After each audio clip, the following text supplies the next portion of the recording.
پر غور نہیں کیا جس نے ابراہیم سے جھگڑا کیا تھا، جھگڑا اس بات پر کہ ابراہیم کا رب کون ہے، اور اس بنا پر کہ اس شخص کو اللہ نے حکومت دے رکھی تھی۔ جب ابراہیم نے کہا میرا رب وہ ہے جس کے اختیار میں زندگی اور موت ہے، تو اس نے جواب دیا زندگی اور موت میرے اختیار میں ہے۔ ابراہیم نے کہا اچھا اللہ سورج کو مشرق سے نکالتا ہے، تو ذرا اسے مغرب سے نکال لا۔ یہ سن کر وہ منکر حق ششدر رہ گیا، مگر اللہ ظالموں کو راہ راست نہیں دکھایا کرتا۔ کیا تم نے اس شخص کے حال پر غور نہیں کیا؟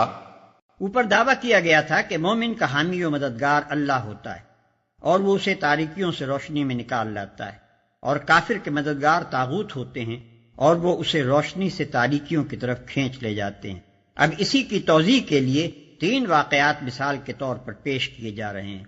ان میں سے پہلی مثال ایک ایسے شخص کی ہے جس کے سامنے واضح دلائل کے ساتھ حقیقت پیش کی گئی اور وہ اس کے سامنے لاجواب بھی ہو گیا، مگر چونکہ اس نے طاغوت کے ہاتھ میں اپنی نکیل دے رکھی تھی، اس لیے وضوح حق کے بعد بھی وہ روشنی میں نہ آیا اور تاریکیوں ہی میں بھٹکتا رہ گیا۔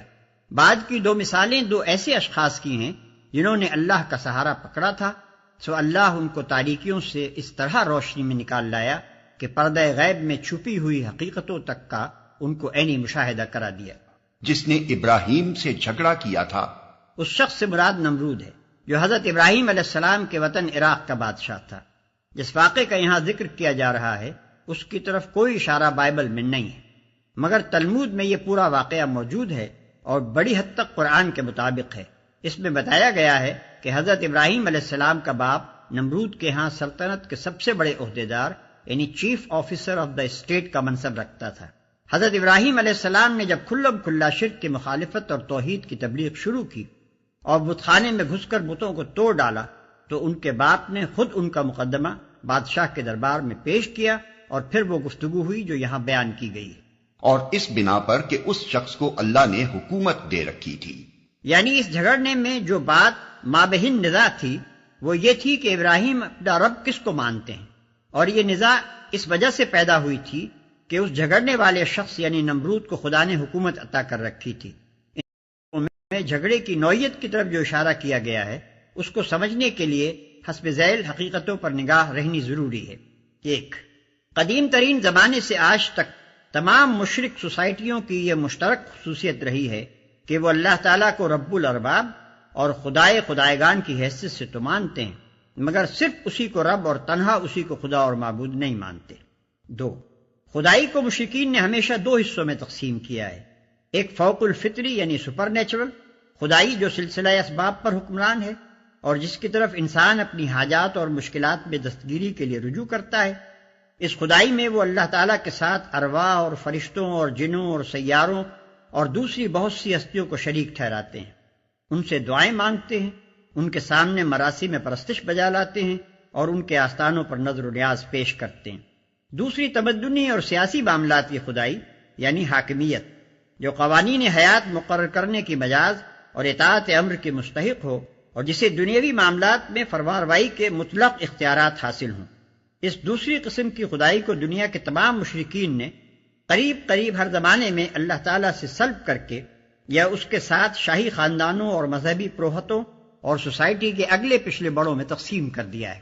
اکثر شاہی خاندان اسی دوسرے معنی میں خدائی کے مدعی ہوئے ہیں اور اسے مستحکم کرنے کے لیے انہوں نے بالعموم پہلے معنی والی خداؤں کی اولاد ہونے کا دعویٰ کیا ہے، اور مذہبی طبقے اس معاملے میں ان کے ساتھ شریک سازش رہے ہیں۔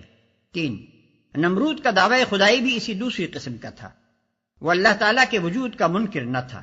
اس کا دعویٰ یہ نہیں تھا کہ زمین و آسمان کا خالق اور کائنات کا مدبر وہ خود ہے۔ اس کا کہنا یہ نہیں تھا کہ اسباب عالم کے پورے سلسلے پر اسی کی حکومت چل رہی ہے، بلکہ اسے دعویٰ اس امر کا تھا کہ اس ملک عراق کا اور اس کے باشندوں کا حاکم مطلق میں ہوں، میری زبان قانون ہے، میرے اوپر کوئی بالا تر اقتدار نہیں ہے جس کے سامنے میں جواب دہ ہوں، اور عراق کا ہر وہ باشندہ باغی و غدار ہے جو اس حیثیت سے مجھے اپنا رب نہ مانے یا میرے سوا کسی اور کو رب تسلیم کرے۔ 4، ابراہیم علیہ السلام نے جب کہا کہ میں صرف ایک رب العالمین ہی کو خدا اور معبود اور رب مانتا ہوں اور اس کے سوا سب کی خدائی اور ربوبیت کا قطعی طور پر منکر ہوں، تو سوال صرف یہی پیدا نہیں ہوا کہ قومی مذہب اور مذہبی معبودوں کے بارے میں ان کا یہ نیا عقیدہ کہاں تک قابل برداشت ہے، بلکہ یہ سوال بھی اٹھ کھڑا ہوا کہ قومی ریاست اور اس کے مرکزی اقتدار پر اس عقیدے کی جو زد پڑتی ہے اسے کیوں کر نظر انداز کیا جا سکتا ہے۔ یہی وجہ ہے کہ حضرت ابراہیم علیہ السلام جرم بغاوت کے الزام میں نمرود کے سامنے پیش کیے گئے۔ یہ سن کر وہ منکر حق ششدر رہ گیا۔ اگرچہ حضرت ابراہیم علیہ السلام کے پہلے فقرے ہی سے یہ بات واضح ہو چکی تھی کہ رب اللہ کے سوا کوئی دوسرا نہیں ہو سکتا، تاہم نمرود اس کا جواب ڈھٹائی سے دے گیا، لیکن دوسرے فقرے کے بعد اس کے لیے مزید ڈھٹائی سے کچھ کہنا مشکل ہو گیا۔ وہ خود بھی جانتا تھا کہ آفتاب و مہتاب اسی خدا کے زیر فرمان ہے جس کو ابراہیم علیہ السلام نے رب مانا ہے۔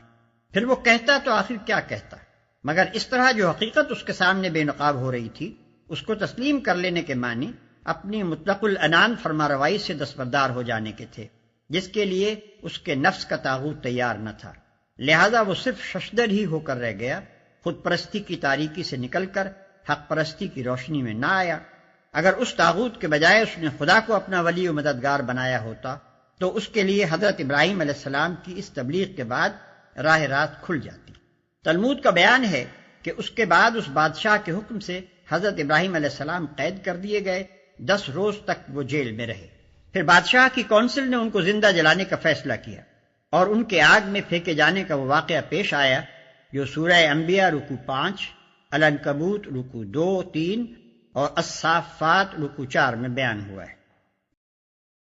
طور پر اس شخص کو دیکھو جس کا گزر ایک ایسی بستی پر ہوا جو اپنی چھتوں پر اوندھی گری پڑی تھی۔ اس نے کہا، یہ آبادی جو ہلاک ہو چکی ہے اسے اللہ کس طرح دوبارہ زندگی بخشے گا؟ اس پر اللہ نے اس کی روح قبض کر لی اور وہ 100 برس تک مردہ پڑا رہا۔ پھر اللہ نے اسے دوبارہ زندگی بخشی اور اس سے پوچھا، بتاؤ کتنی مدت پڑے رہے ہو؟ اس نے کہا، 1 دن یا چند گھنٹے رہا ہوں گا۔ فرمایا، تم پر 100 برس اسی حالت میں گزر چکے ہیں۔ اب ذرا اپنے کھانے اور پانی کو دیکھو کہ اس میں ذرا تغیر نہیں آیا ہے۔ دوسری طرف ذرا اپنے گدھے کو بھی دیکھو کہ اس کا پنجر تک وہ سیدھا ہو رہا ہے، اور یہ ہم نے اس لیے کیا ہے کہ ہم تمہیں لوگوں کے لیے ایک نشانی بنا دینا چاہتے ہیں۔ پھر دیکھو کہ ہڈیوں کے اس پنجر کو ہم کس طرح اٹھا کر گوشت پوست اس پر چڑھاتے ہیں۔ اس طرح جب حقیقت اس کے سامنے بالکل نمایاں ہو گئی تو اس نے کہا، میں جانتا ہوں کہ اللہ ہر چیز پر قدرت رکھتا ہے۔ جو اپنی چھتوں پر اوندھی گری پڑی تھی۔ یہ ایک غیر ضروری بحث ہے کہ وہ شخص کون تھا اور وہ بستی کون سی تھی۔ اصل مدعا جس کے لیے یہاں یہ ذکر لایا گیا ہے صرف یہ بتانا ہے کہ جس نے اللہ کو اپنا ولی بنایا تھا اسے اللہ نے کس طرح روشنی عطا کی۔ شخص اور مقام دونوں کی تعین کا نہ ہمارے پاس کوئی ذریعہ نہ اس کا کوئی فائدہ۔ البتہ بعد کے بیان سے یہ ظاہر ہوتا ہے کہ جن صاحب کا یہ ذکر ہے وہ ضرور کوئی نبی ہوں گے۔ اسے اللہ کس طرح دوبارہ زندگی بخشے گا؟